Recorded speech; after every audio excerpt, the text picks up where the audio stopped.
We've all been there, right?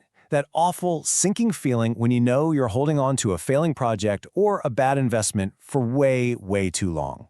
But why is it so incredibly hard to just let go? Well, today we're going to unpack the psychology behind this trap and, more importantly, learn a simple way to know when it's time to cut our losses and move on.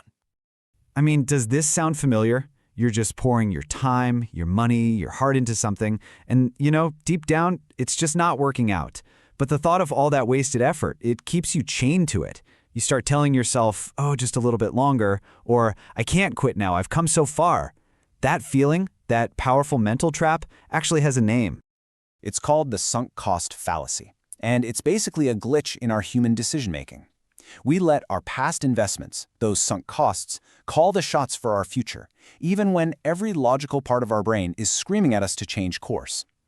Here's the key thing to remember. That money is already spent. That time is already gone. You can't get it back.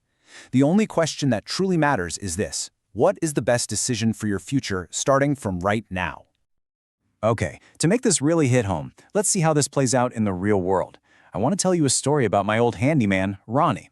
His story is just a perfect and kind of painful example of how our emotional investments can completely blind us to what's happening right in front of our faces. So Ronnie and I, we went way, way back, all the way to 2004. And over the years, I'd paid him a lot of money, sent a ton of business his way, and honestly, I felt like I'd played a real part in helping him support his family. There was a real history there, a deep investment of not just money, but trust and loyalty. So fast forward, I have this crucial repair that absolutely had to be done before an inspection. Ronnie promised me I got it. It'll be done this weekend. Well, the weekend came and went, nothing. Then he promised Tuesday. Again, nothing. By Wednesday, he hadn't just missed the deadline, he'd gone completely dark. He wasn't showing up, he wasn't returning my calls. All my loyalty was being met with, total silence.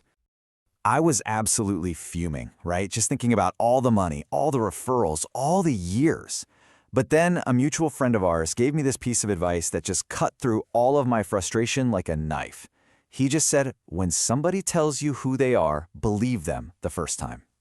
And that's when it all clicked into place. My friend pointed out, look, sure, Ronnie worked for you in the past. You probably saved a lot of money with him in the past, but he is obviously not working for you now. And just like that, I realized all my past investment, all that history, it was completely irrelevant. The reality, the now, was that he had become unreliable and it was time for me to move on. So this really makes you think, doesn't it? Who is the Ronnie in your life, in your business? Is it a partner who used to be amazing but now just drags their feet on everything?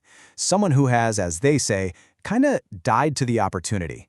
You're just wasting all this precious energy trying to bring something back to life when you could be out there finding someone new who is ready and excited to build with you.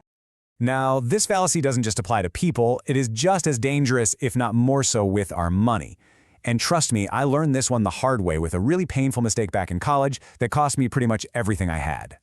$3,000. That's it. That's how much money I had to my name in college. It was literally every penny I had saved up, and I was about to make a huge, huge mistake with it. So, on the advice of someone I thought was successful, I put almost all of it, a whopping 80% of my entire life savings, into a single telecommunications stock. Yeah, this wasn't some casual bet. It was a massive, foolish risk, putting pretty much all of my eggs into one very shaky basket. And then, we just watched it happen. The stock started to drop. First, down 20%. Ouch. Then it plunged, down 50%. And before we knew it, it had lost 70% of its value. It was a complete and total nosedive. And you know what we kept telling ourselves with every single drop? The classic line, oh, don't worry, it's going to bounce back. We were so attached to our initial investment, so unwilling to just accept the loss that we just held on, hoping for some kind of miracle. We were the poster children for the sunk cost fallacy. Well, spoiler alert, the miracle never showed up. We eventually got a notice in the mail. The company had filed for Chapter 11 bankruptcy.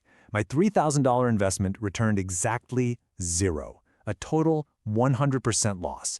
If only we'd had the courage to let go sooner, we could have salvaged at least something. Okay, so we've seen how painful this trap can be, right, in our relationships, in our finances, but here's the good news. There's a really simple framework you can use to avoid these mistakes and know with total clarity when it's time to let go. This framework makes the decision so much easier. Think about everything in your life, a job, a project, a friendship, as fitting into one of three buckets. It's there for a reason, to teach you a lesson. Or it's there for a season, to help you through a specific phase. Or, and this is rare, it's there for a lifetime.